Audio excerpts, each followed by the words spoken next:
সুন্দর একটা কাহিনী আছে। একবার এক ব্যক্তি নিজের অসফলতার জন্য ত্রস্ত হয়ে সময় দেবতার তপস্যা করতে বসলেন।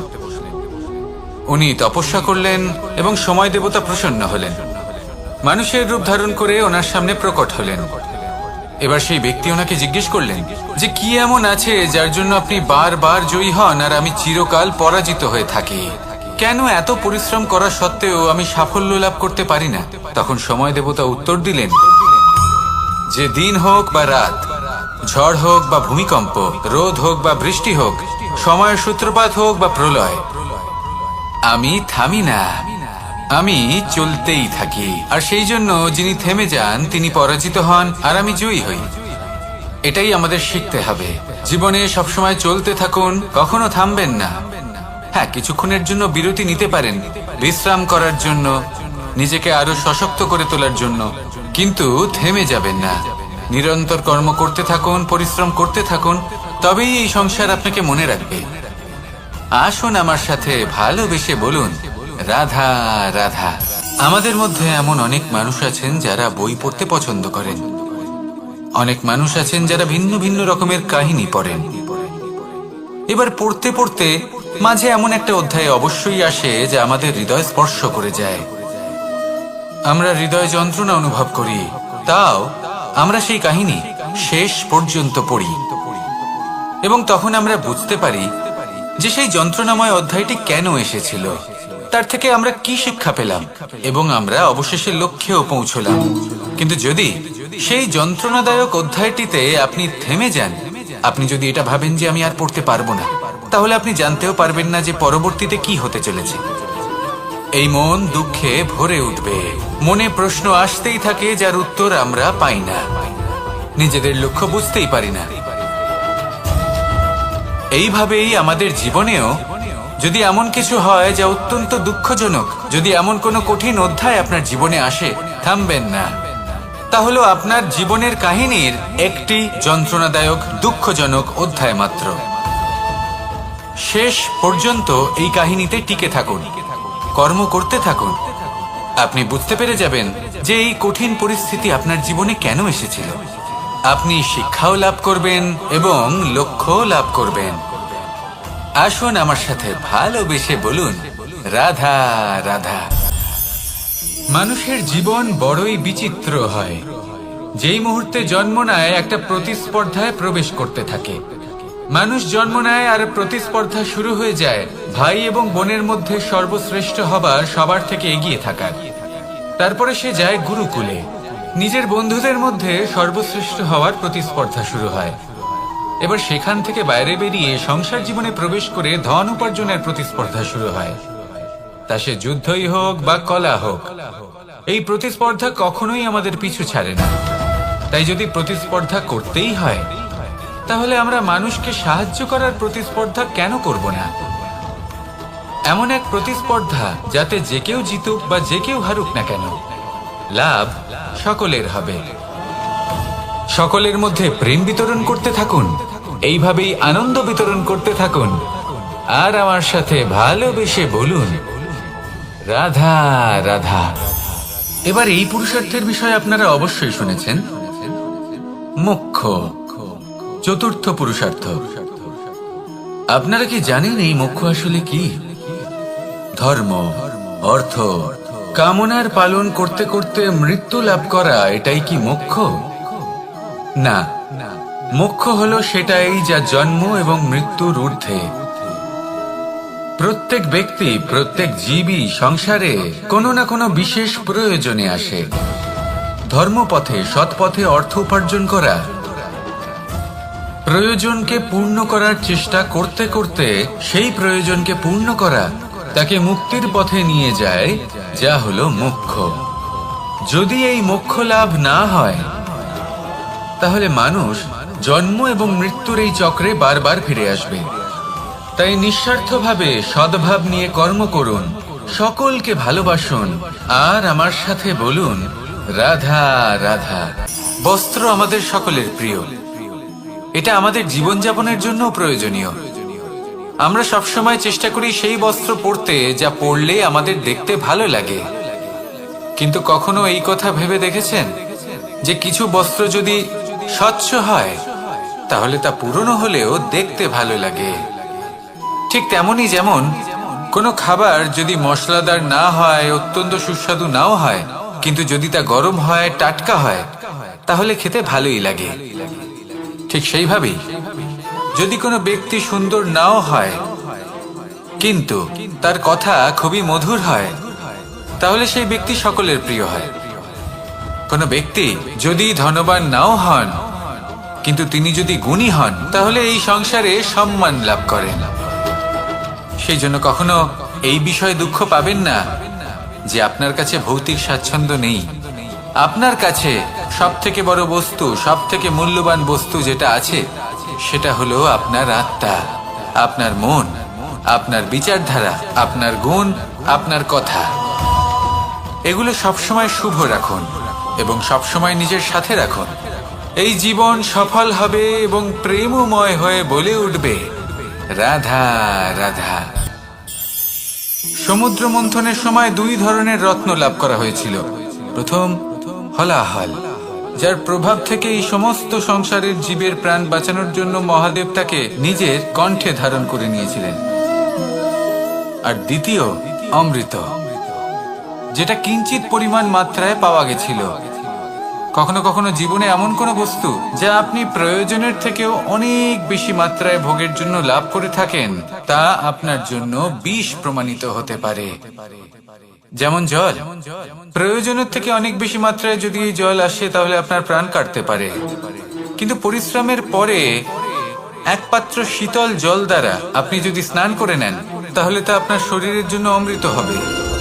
পরিশ্রম করার পরে যদি আপনার শরীর এক পাত্র খাবার লাভ করে তাহলে তা আপনার শরীরের জন্য অমৃত। কিন্তু যদি কোনো পরিশ্রম না করেই আপনি দিনরাত শুধুই খাবার গ্রহণ করতে থাকেন তাহলে আপনার কাছে তা বিষ সমান। বিষ এবং অমৃত গ্রহণ করাটা আপনার উপরে নির্ভর করছে। কোনো বস্তু আপনার পক্ষে বিষও হতে পারে, আবার অমৃতও হতে পারে। নির্ভর করছে যে আপনি সেটা কিভাবে ব্যবহার করছেন, কতটা মাত্রায় ব্যবহার করছেন। আসুন আমার সাথে ভালোবেসে বলুন, রাধা রাধা। জল, এ হলো জীবনের আধার পঞ্চতত্ত্বের মধ্যে একটি, আর অত্যন্ত বিশেষ। এর থেকে অনেক বড় শিক্ষা পাওয়া যায়। এই জল গন্তব্যের বিষয়ে এর স্পষ্ট ধারণা আছে। ও জানে ওর লক্ষ্য কি, আর প্রয়াস করে ততদূর সে পৌঁছেও যায়। এটি পর্বত থেকে বয়ে নিচে নেমে আসে, নদীর সাথে সমাহিত হয়ে তার সাথে বয়ে চলে, চিরসবুজ বনানী গড়ে তোলে, প্রাণীদের তৃষ্ণা নিবারণ করে, সামনে এগিয়ে চলে, মানুষের সাথে মিলিত হয়। যারা একে বাঁধের মধ্যে বেঁধে রাখতে চেষ্টা করে সে বন্দি দশাতেও থেকে যায়, মানুষের কল্যাণ করে। তারপর বাঁধ থেকে মুক্তি পেয়ে এগিয়ে চলে, কোথাও ধাক্কা খায়, কোথাও বাধা পড়ে, কোথাও যদি পথ খুঁজে না পায় তাহলে পথ খুঁজেই নেয়, আর যেখানে পথ থাকে না সেখানে পথ বানিয়ে নেয়, আর শেষ পর্যন্ত নিজের লক্ষ্যে পৌঁছেই যায়, অর্থাৎ সমুদ্রে গিয়ে সমাহিত হয়ে যায়। আমাদেরও কিছুটা এরকমই হয়ে উঠতে হবে। যেখানেই যাবেন সকলের কল্যাণ করুন, সামনে এগোন। আপনি কোথাও পড়ে গেলে, ধাক্কা খেলে আঘাত লাগবেই, উত্থান পতন লেগেই থাকে। সামনে এগোতে থাকুন। কোথাও পথ না পেলে তা খুঁজে নিন, কোথাও পথ না থাকলে তা বানিয়ে নিন। নিজের গন্তব্যের কথা সব সময় মনে রাখুন। শেষ পর্যন্ত নিজের মোক্ষ লাভ আপনি অবশ্যই করবেন। আর আমার সাথে ভালোবেসে বলুন, রাধা রাধা। অনেক সময় আমাদের মনেই ভাবনা আসে যে আমাদের নিরীহ স্বভাবের সুযোগ নিয়ে এই সংসারের মানুষ শুধু আমাদের দুঃখই দেয়। কতবার এমন মনে হয় যে আমরা সবাইকে সাহায্য করার জন্য এগিয়ে যাই আর সকলে আমাদেরই দোষ দেয়। অনেক সময় এমন মনে হয় যে আমরা শুধুই সৎকর্ম করি, সকলের ভালো চাই, কিন্তু সকলে আমাদেরই বিষয়ে খারাপ কথা বলতে থাকে। দুঃখ হয়, কিন্তু আমাদের এটা ভেবে দেখা উচিত যে মানুষ আম গাছের গায়ে পাথর ছোড়ে, শাল গাছের গায়ে পাথর কেন ছোড়ে না? কারণ এই আম গাছে পাওয়া যায় মিষ্টি এবং সুস্বাদু ফল। অন্যদিকে শাল গাছ থেকে আমরা কি পাই? শুধুই কাঠ। তাই যদি আপনাকে কেউ কথা শোনায়, আপনাকে কোনো কিছুতে বাধ্য করার চেষ্টা করে, আপনার বিষয়ে অনুচিত কথা বলে, তাহলে নিশ্চয়ই আপনার মধ্যে এমন বিশেষ কিছু আছে যা তাদের মধ্যে নেই। নিজের মধ্যে আত্মবিশ্বাস বাড়িয়ে তুলুন, ধন্যাত্মক ভাব আনুন, সৎকর্ম করতে থাকুন। কোনো কটুতা এই মনে প্রবেশ করতে দেবেন না। এই মন সুপ্রসন্ন হয়ে বলবে, রাধা রাধা।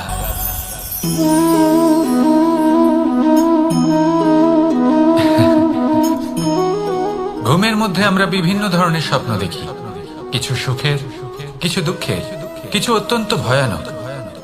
কিন্তু সত্যি কথা বলতে এর উপর আমাদের কোনো নিয়ন্ত্রণ নেই। কিন্তু আমি এমনও কিছু ব্যক্তিকে দেখেছি যারা খোলা চোখে স্বপ্ন দেখেন এবং তা যাপন করেন। নিজেদের একটা আলাদা স্বপ্নের নগরী আছে ওনাদের, সেখানেই জীবন যাপন করেন। আসল বাস্তবটা কি তাতে ওনাদের কিছুই যায় আসে না। এমন কিছু মানুষ আছেন যাদের কাছে বিন্দুমাত্র জ্ঞান নেই। সে না হয় ঠিক আছে, কিন্তু জ্ঞান এমন ভাবে প্রদান করবেন যে মনে হবে সংসারের সমস্ত জ্ঞান তাদের কাছেই রয়েছে। এমন কিছু মানুষ আছেন যারা ভালোবাসতে জানেন না, আর তাও আমি মেনে নিলাম। কিন্তু কথা এমন ভাবে বলবেন তাতে মনে হবে যেন প্রেমের বিষয়ে সবকিছু শুধুমাত্র ইনিই জানেন। এবার আমি এমন কথা অবশ্যই বলছি না যে আপনি এরকম করেন, কিন্তু যদি কোনো ব্যক্তি এরকম করেন তাহলে তার এটা মাথায় রাখা উচিত যে সেই ব্যক্তি অন্য কারোর সাথে নয়, নিজের সাথে অনুচিত করছেন। কারণ এমন কাজ করে উনি নিজের দোষ, নিজের অপগুণ সংসারের কাছে নয়, নিজের কাছে লুকোচ্ছেন। আপনি যদি নিজেকে বুঝতে না পারেন, সম্পূর্ণরূপে নিজেকে আকলন না করেন, নিজের অপগুণ, নিজের দোষ পূর্ণরূপে না বুঝতে পারেন, তাহলে এটা কি করে বুঝবেন যে নিজেকে কিভাবে শুধরে নিতে হবে? আপনাকে নিজের সত্য স্বীকার করতেই হবে, তারপরেই আপনি নিজেকে পরিবর্তন করতে পারবেন। তাহলে স্বপ্নে নয়, বাস্তবে বাঁচুন, আনন্দে বাঁচুন, আর আমার সাথে ভালোবেসে বলুন, রাধা রাধা।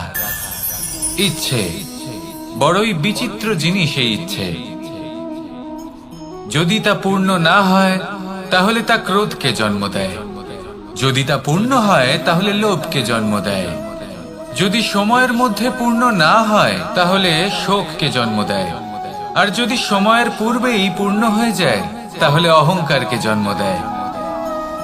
সকলের ইচ্ছে থাকে, আপনারও অবশ্যই থাকবে, তা অবশ্যই পূরণ করবেন।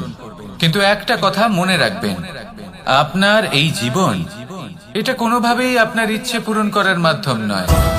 এ হলো ধৈর্য সাধনের এক মাধ্যম, নিয়ন্ত্রণ করার এক মাধ্যম। নিয়ন্ত্রণ নিজের কামনার ওপর, নিজের ইচ্ছের ওপর, নিজের আবেগের ওপর। কারণ ইচ্ছে এটা হলো সেই অশ্বের মতো যা একবার লাগাম ছাড়া হয়ে গেলে, আপনার হাত থেকে যদি এই লাগাম বেরিয়ে যায় তাহলে তা আপনাকে সোজা বিনাশের পথে নিয়ে যেতে পারে। কিন্তু যদি আপনি একে নিয়ন্ত্রণ করতে পারেন তাহলে এটা আপনাকে সাফল্যের শিখরে অবশ্যই পৌঁছে দিতে পারে। তাহলে ইচ্ছেগুলিকে নিয়ন্ত্রণ করুন আর আমার সাথে ভালোবেসে বলুন, রাধা রাধা। আমরা সকলে শক্তি অনুভব করতে চাই। এবার যদি আপনাকে জিজ্ঞেস করা হয় যে সবথেকে বেশি শক্তির অনুভব কোথা থেকে করা সম্ভব, তখন কেউ কেউ বলবেন পুষ্টিকর আহার গ্রহণ করলে, ব্যায়াম করলে, কেউ বলবেন ধন লাভ করলে, বন্ধুদের থেকে, পরিবারের থেকে, আদি ইত্যাদি। এইভাবে আপনি শক্তির অনুভব অবশ্যই করতে পারেন, কিন্তু সবথেকে বেশি শক্তির অনুভব যদি আপনি করতে চান তাহলে তা পাবেন শুধু একতার দ্বারা, সংগঠনের দ্বারা। যদি আপনাকে উদাহরণ দিই, নিজের এই হাতটাকে দেখুন, 5টা আঙুল রয়েছে। কোনো একটা বস্তুকে নিজের একটা আঙুল দ্বারা তুলে ধরার চেষ্টা করে দেখুন, বড়ই কষ্ট হবে। তখন আপনি বুঝতে পারবেন যখন এই 5টি আঙুল একত্রিত হয় তখন কোনো কাজ কতটা সহজ হতে পারে। এটাই হলো শক্তি একতার। সব থেকে ভালো উদাহরণ যদি আপনাকে দিই তাহলে বাঁশি।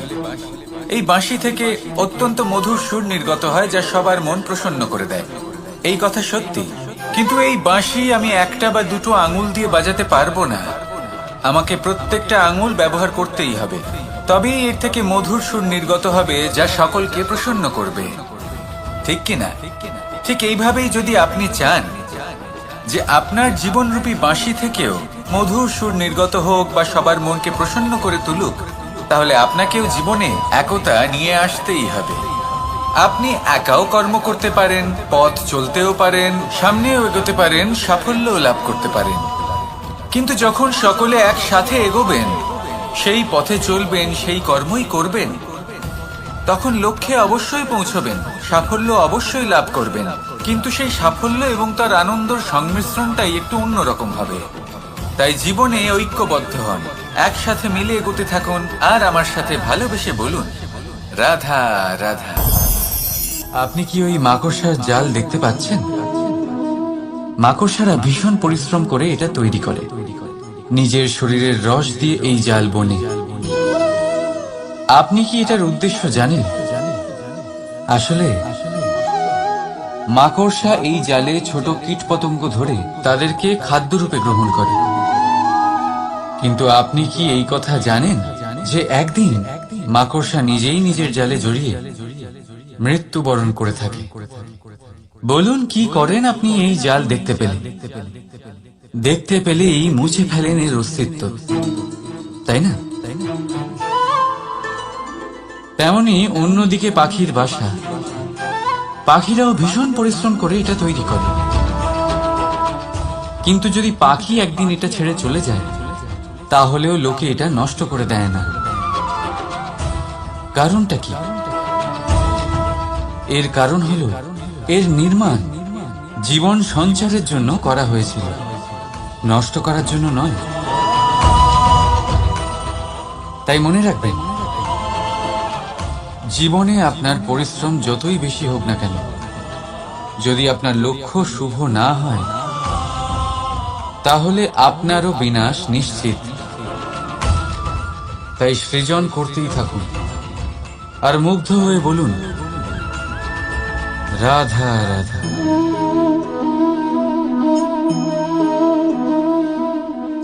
আপনার কি মনে হয় আমি কি করছি? আপনি বলবেন আমি প্রদীপ জ্বালাচ্ছি। সঠিক, কিন্তু প্রশ্ন হচ্ছে যে আমি কি আপনাকে বলেছি যে একে প্রদীপ বলা হয়? না। এই প্রদীপ কি নিজেই নিজের পরিচয় আপনাকে দিয়েছে? না। তাহলে আপনি কি করে জানলেন যে একে প্রদীপ বলা হয়? উত্তর হচ্ছে প্রকাশ, যে স্বয়ং জ্বলে অন্ধকারের মধ্যে সংসারকে পথ দেখায়, সেটাই প্রদীপ। যা নিরাশার মাঝে আশার আলো প্রদর্শন করে, সেটাই প্রদীপ। অপর দিকে আছে সাপ, যাকে না দেখেও তার ফনার আওয়াজ শুনেই লোকে ভয় পেয়ে যায়। তার মানে ব্যক্তির পরিচয় তার কর্মের দ্বারা পাওয়া যায়। তাই আপনার এটা বলার প্রয়োজন নেই যে আপনার পরিচয় কি। এটা আপনার কর্মই নিশ্চিত করবে যে লোকে আপনাকে প্রদীপ ভেবে ভালোবাসবে নাকি সাপ ভেবে ভীত হয়ে থাকবে।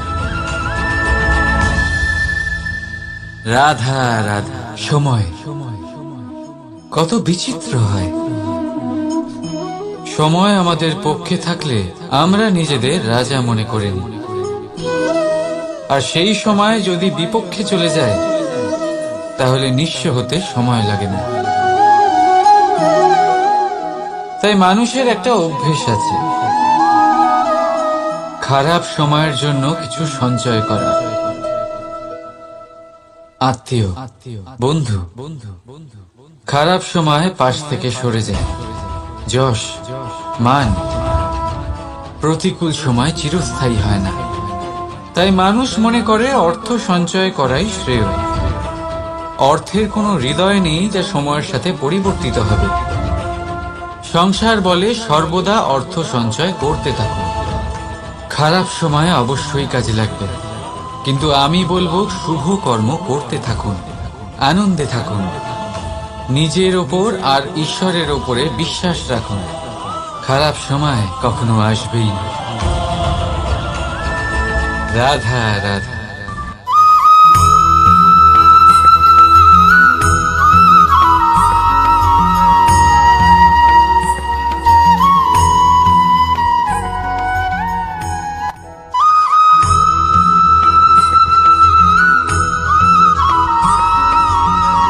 মানুষ ভাবেন যে ধন অর্জন করা হলো অত্যন্ত গুরুত্বপূর্ণ। তিনি আজীবন ধন অর্জন করতে থাকেন, ধন অর্জন করার চেষ্টা করতে থাকেন। সে যাই হয়ে যাক না কেন, পরিশ্রম করতে থাকেন।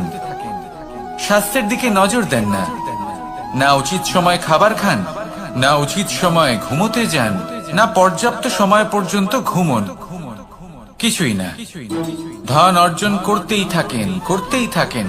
আর কিছু সময় পরে যখন তিনি অসংখ্য ধন লাভ করে ফেলেন, তখন তার সাথে ওনার শরীরে অনেক রোগ বাসা বাঁধে। এইসব রোগের উপচার করতে করতে সেই সমস্ত ধন যা উনি অর্জন করেছেন তা তিনি ব্যয় করে ফেলেন। শেষ পর্যন্ত কি হয়? আমরা যেভাবে এসেছি ঠিক সেইভাবেই ফিরে যাই, ধন এখানেই থেকে যায়। দেখুন, একটা অত্যন্ত গুরুত্বপূর্ণ কথা রয়েছে যে আপনার বোঝা উচিত। এই যে ধন, তার ব্যবহার করুন জীবনকে আরো ভালো করে তোলার জন্য। ধনের সদ্ব্যবহার করা উচিত, এমন যেন না হয় এই ধন আপনাকে ভোগ করে ফেলে। এই জীবনকে নিশ্চিত রূপে আরো শ্রেষ্ঠ করে তুলুন। কিন্তু এই ধন অর্জন করার এই প্রক্রিয়াতে নিজের সারা জীবনকে নষ্ট করে ফেলবেন না। এই জীবন উপভোগ করতে শিখুন, আর আমার সাথে ভালোবেসে বলুন রাধা রাধা।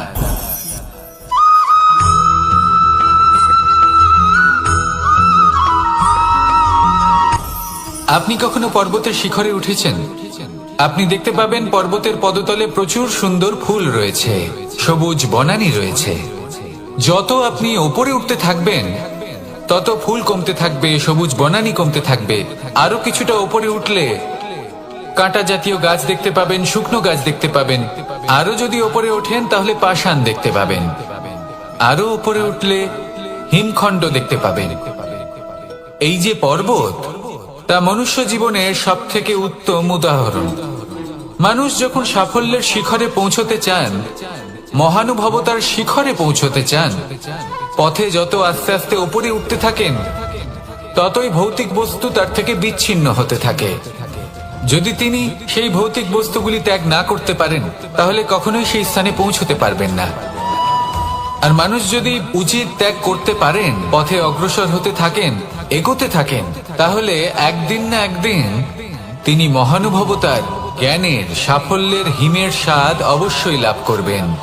মনে রাখবেন, মানব জীবনে ত্যাগ হলো অত্যন্ত গুরুত্বপূর্ণ অংশ। আসুন আমার সাথে ভালোবেসে বলুন রাধা রাধা।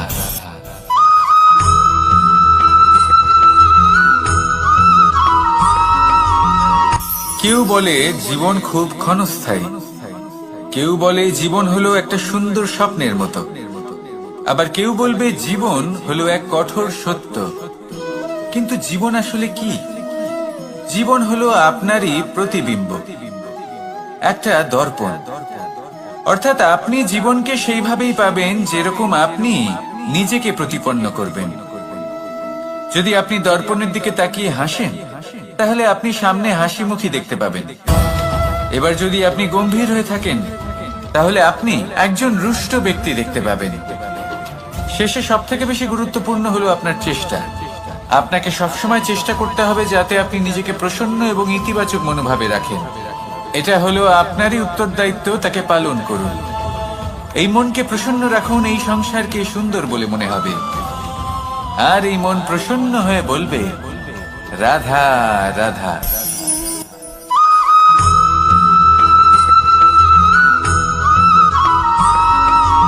আমাদের শরীর প্রকৃতির সর্বশ্রেষ্ঠ রচনা। যে অঙ্গ প্রত্যঙ্গ আমরা লাভ করেছি প্রত্যেকটির মধ্যে একটি নিজস্ব বার্তা রয়েছে। একটু ভেবে দেখুন, দুটি চোখ দিয়েছে দেখার জন্য, দুটি কান দিয়েছে শোনার জন্য, নাসিকাও আছে দুটি, দুটি হাত দিয়েছে দ্বিগুণ পরিশ্রম করার জন্য। কিন্তু জীব শুধুমাত্র একটি। তার উপরেও তীক্ষ্ণ বলিষ্ঠ দাঁত দিয়েছে তার রক্ষার জন্য। কখনো ভেবে দেখেছেন কেন?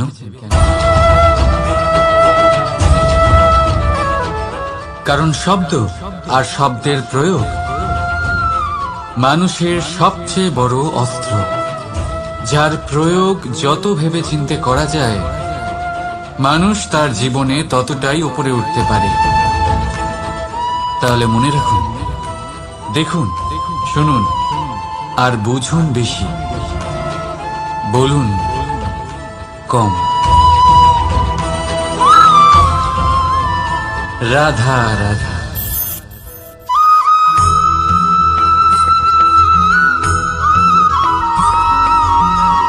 জীবন কিসের উপর নির্ভরশীল?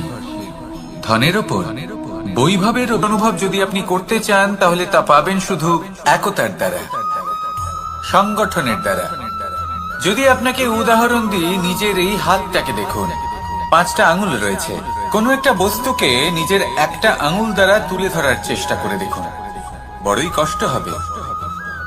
তখন আপনি বুঝতে পারবেন যখন এই 5টি আঙুল একত্রিত হয় তখন কোনো কাজ কতটা সহজ হতে পারে। এটাই হলো শক্তি, একতার। সব থেকে ভালো উদাহরণ যদি আপনাকে দিই তাহলে বাঁশি। এই বাঁশি থেকে অত্যন্ত মধুর সুর নির্গত হয় যা সবার মন প্রসন্ন করে দেয়। এই কথা সত্যি। কিন্তু এই বাঁশি আমি একটা বা দুটো আঙুল দিয়ে বাজাতে পারবো না, আমাকে প্রত্যেকটা আঙুল ব্যবহার করতেই হবে। তবেই এর থেকে মধুর সুর নির্গত হবে যা সকলকে প্রসন্ন করবে, ঠিক কিনা?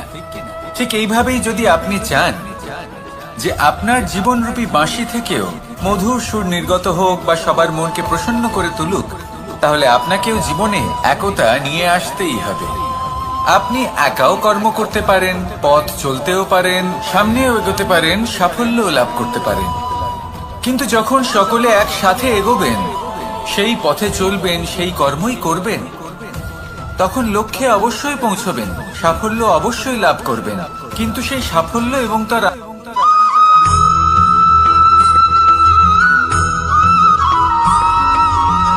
এই সংসারে সব থেকে বেশি কোমল বস্তু হলো রেশম।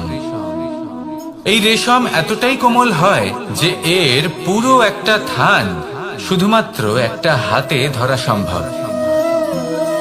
কখনো ভেবে দেখেছেন এই রেশম কিভাবে হয়? একটি কীট তার লালার দ্বারা উৎপন্ন হয়। এই কীট সেই রেশমকে পাক দিতে থাকে, পাক দিতেই থাকে, আর আস্তে আস্তে তার মধ্যেই জড়িয়ে পড়ে। শেষে ওর এই সুন্দর অমূল্য সৃষ্টি রেশমের এই সুতো তার নির্মাণ কার্য পূর্ণ হয়। কিন্তু তাতেই ও নিজে বন্দী হয়ে যায়। নিজেরই মায়াজালের এই বন্দী গৃহে নিজেই ফেঁসে যায়। এবার এই সুতোকে ব্যবহারযোগ্য করে তোলার জন্য এই কীটগুলিকে এই কবচের সাথেই ফুটন্ত জলে ফেলে দেওয়া হয়। এই সংসারে যদি আমাদের স্বপ্ন এই সংসারের দুঃখ হরণ করার জন্য, এই সংসারে সুখ বিতরণ করার জন্য হয়, তবেই আমাদের প্রগতি সম্ভব। যদি আমাদের এই স্বপ্ন শুধুই আমাদের এবং আমাদের স্বার্থ সিদ্ধির জন্য হয়, তাহলে এই স্বপ্ন আমাদের অন্ধ করে দেবে, আমাদের অন্ধকারের পথে নিয়ে যাবে, আর আমরাও সেই কীটের মতো হয়ে যাব। নিজেদেরই মায়াজালে আমরা নিজেই ফেঁসে যাব, আর শেষে আমরা যদি কিছু লাভ করি তা হবে একাকিত্ব, অন্ধকারময় মৃত্যু। তাই স্বপ্ন অবশ্যই দেখুন, কিন্তু এমন ভাবে স্বপ্ন দেখবেন না যে তার এই বন্দিগৃহে আপনি নিজেই ফেঁসে গেলেন। স্বপ্ন দেখুন পরোপকারে।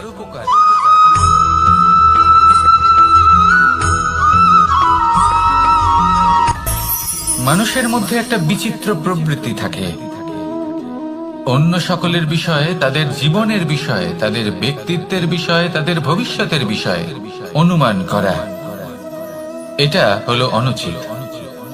কারোর অতীতকালকে দেখে লোকে ভবিষ্যৎ বলে দিতে পারেন, বর্তমানকে দেখে ভবিষ্যতের বিষয়ে অনুমান করে ফেলেন। উদাহরণ দিতে হলে বলবো, কোনো দাসকে দেখুন, ওকে দেখে লোকে বলে যে ওর ভবিষ্যৎ সেটাই হতে পারে, অনুমান করে ফেলেন। আর এই রাজাকে দেখুন, উনি তো কত সুখী হবেন, উনি তো জগতের সব থেকে অধিক সুখী মানুষ, কত সুখ সুবিধা আছে ওনার কাছে, ধারণা করে ফেলেন।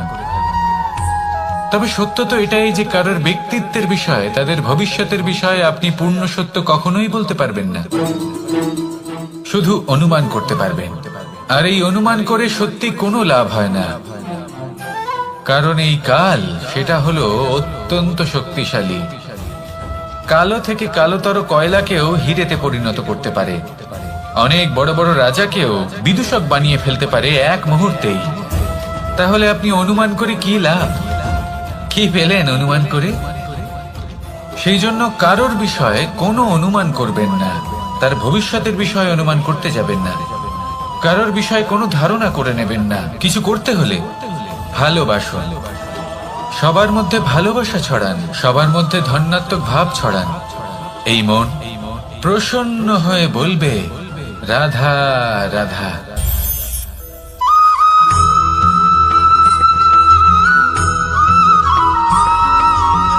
পঞ্চতত্ত্বের মধ্যে দ্বিতীয় তত্ত্ব হল ধরণী, ভূমি, যাকে আমরা ধরণী মাতা বলি।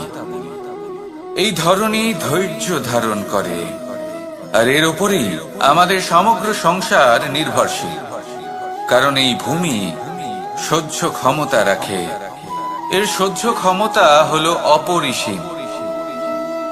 সন্তান যতই আঘাত প্রদান করুক না কেন, প্রেম পূর্বক সহ্য করে, আর তার বদলে অমূল্য রত্ন প্রদান করে। সন্তান যদি হাল চালায়, তাহলে তার বদলে তাকে অন্ন প্রদান করে। এটাই হলো ধরণী। এবার এর থেকে আমরা কি শিক্ষা পেতে পারি? এটাই যে কারোর জন্য কিছু করা বা কাউকে কিছু দেওয়া মনে কোনো কামনা ছাড়াই। আর এই কথাটা বুঝে যান, যদি কারোর জন্য কামনা না রেখে বা কোনো পাওয়ার আশা না রেখে কারোর জন্য কিছু করেন বা কারোকে কিছু দেন, যদি এটা আপনি শিখতে পারেন, তবে আপনি ভালোবাসতে শিখে গেছেন। আর সেই জন্যই এই ধরিত্রীকে মাতা বলা হয়। কারণ মাতা শুধু উনি নন যিনি গর্ভে সন্তানকে ধারণ করেন, মাতা তো উনিও যিনি জীবন বাঁচতে শেখান, যিনি জীবন বাঁচার উদাহরণ প্রদান করেন। তাহলে ধরণীর থেকে এই নিঃস্বার্থ ভাব শিখুন, নিঃস্বার্থ ভালোবাসা শিখুন, আর এই ভালোবাসার সাথেই বলুন, রাধা রাধা।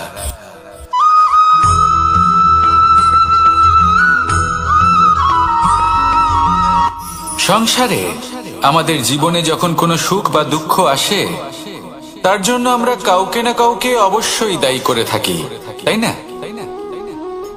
এই ব্যক্তি আমাদের সাথে এরকম কাজ করেছেন, তাই আমার সাথে এমন হলো। ওই ব্যক্তি যদি এমনটা না করতেন, তাহলে আজ আমি ওই স্থানে পৌঁছতে পারতাম। সবই আপনার দৃষ্টিভঙ্গির উপর নির্ভরশীল। আর যদি আপনার দৃষ্টিভঙ্গি এমন হয়, তাহলে তা অনুচিত। সত্যি কথা বলতে, এই সংসারে ভিন্ন ভিন্ন ধরনের মানুষ আছে। এটা আপনার উপর নির্ভর করছে কিভাবে তাদের স্বাগত জানাবেন। একবার ভাবুন, আমি আমার দুটো হাত সামনে নিয়ে এলাম, দুটো মুঠো খুলে দিলাম। দুই প্রকারের মানুষ আসবেন, কিছু না কিছু দিয়ে যাবেন। এই মুঠো যদি আমি বন্ধ করে দিই, তাহলে না কেউ আমাকে কিছু দিতে পারবে, না আমার কিছু যাবে আসবে। নিশ্চয়ই বুঝতে পারছেন এই দুই ধরনের ব্যক্তি কারা এবং তারা কি দিয়ে যান। আমি যদি নিজের মুঠো খুলে দিই, তাহলে কিছু ভালো মানুষ আসবেন, আমাকে আনন্দ, সন্তুষ্টি, জ্ঞান প্রদান করে যাবেন, ভালো অভিজ্ঞতা দিয়ে যাবেন। কোনো খারাপ ব্যক্তি যদি আসেন, তাহলে তিনিও খারাপ অভিজ্ঞতা দেবেন, যার থেকে আমি শিক্ষা লাভ করব। এই সব কিছু আমি লাভ করতে পারি। মুঠো যদি বন্ধ করে রাখি, তাহলে আমি কিছুই পাবো না। দেখুন, এই সংসারে প্রত্যেকের জীবন এইরকম। প্রত্যেকের জীবনে সবকিছুই আছে, ভালো খারাপ দুই মানুষই আছে, ভালো অভিজ্ঞতা আছে, খারাপ অভিজ্ঞতা আছে। নির্ভর করছে আপনার উপর যে আপনি কি করবেন। এনাদের স্বাগত কিভাবে জানাবেন, কার থেকে কি বুঝবেন, কি শিখতে পারবেন, আর কোন দৃষ্টিভঙ্গি নিয়ে অগ্রসর হবেন। এটাই নির্ধারণ করবে যে আপনার জীবন কেমন হবে। আসুন আমার সাথে ভালোবেসে বলুন, রাধা রাধা।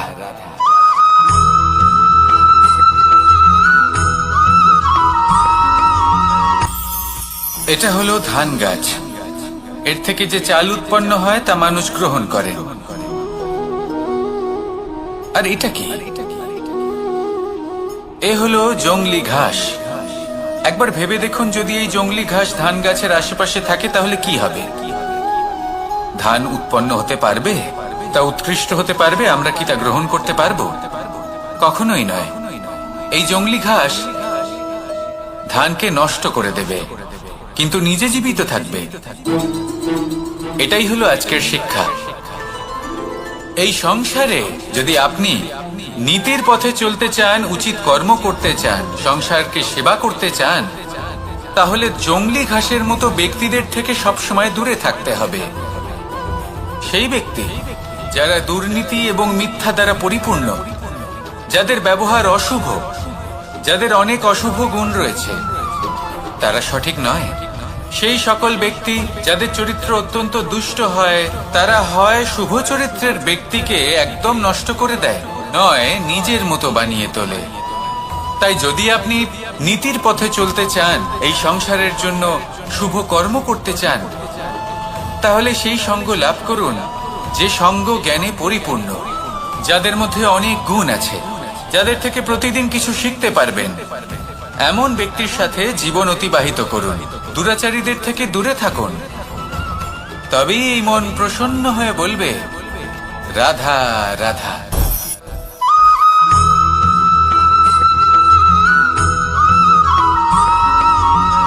মানুষের মানসিকতা এমন হয় যে সে যতটা করে আশা করে যে তার থেকে অনেক বেশি তার বদলে সে পাবে। দেখুন, সবকিছুই আপনার ভাবনা চিন্তার উপর নির্ভর করছে। আপনি যদি ফলের বিষয়ে ভেবে কর্ম করতে থাকেন তাহলে সেটা অনুচিত।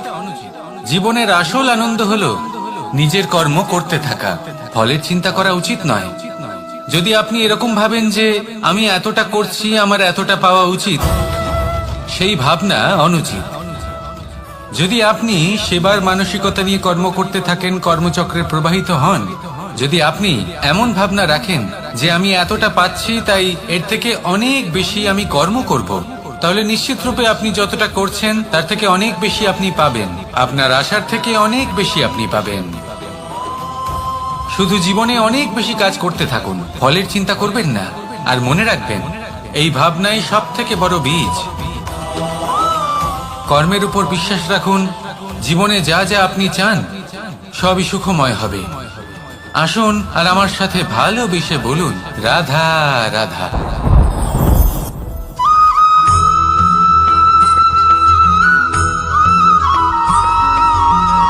আপনি কখনো কোনো বাজকে নিজের বাসা বানাতে দেখেছেন? এই বাজ যখনই কোনো বাসা বানায় তখন উঁচু গাছের ডালে বা কোনো পর্বতের শিখরে বাসা বানায়, অনেক উচ্চতায়। আর সেখানে তার সন্তানও জন্মগ্রহণ করে। যখন এই সন্তানেরা জন্মায় তখন এই বাজ খুবই ভালোবেসে এবং খুব সাবধানে এদের পালন পোষণ করে। নিজের ঠোঁট দিয়ে তাদের ঠোঁটে খাবার পরিবেশন করে। কিন্তু যেই সেই সন্তানেরা হৃষ্টপুষ্ট হয়ে যায় এবং সেই কথা বাজ নিজে বুঝতে পেরে যায়, সেই বাজ নিজেই সেই বাসা ছিন্ন ভিন্ন করে দেয়। সেই সন্তান যাদের সবেমাত্র ডানা গজিয়েছে, কিভাবে উঠতে হয় তারা জানে না, সেই সন্তানগুলিকে উচ্চতা থেকে ঠেলে দেয়। সেই সন্তান প্রথমে ভয়ভীত হয়ে যায়। তারা সামনে মৃত্যুকে দেখতে পেয়ে ভয়ের কারণে তাদের ডানা ঝাপটাতে থাকে। আর সেই প্রক্রিয়াতেই সেই সন্তানগুলি উড়তে শুরু করে দেয়। এবার এই ঘটনায় আমরা কি শিক্ষা পেতে পারি? এটাই, যদি আপনি মাতা পিতা হন তাহলে নিজের সন্তানকে অবশ্যই স্নেহ করুন। কিন্তু তাদেরকে নিজের আঁচলের তলায় বেঁধে রাখবেন না। যদি আপনি চান আপনার সন্তান জীবনে উন্নতি করুক, তাহলে নিজের মুঠো থেকে তাদের স্বতন্ত্র করে দিন। এই সংসারে সংঘর্ষ করতে দিন। সেই সন্তান নিজেই বুঝতে পারবে যে জন্মের সময় পাওয়া ডানা কি করে ব্যবহার করতে হয়। আর আপনার চোখের সামনে আপনার সন্তান এই আকাশে উড়তে থাকবে। তাহলে আসুন আমার সাথে ভালোবেসে বলুন, রাধা রাধা।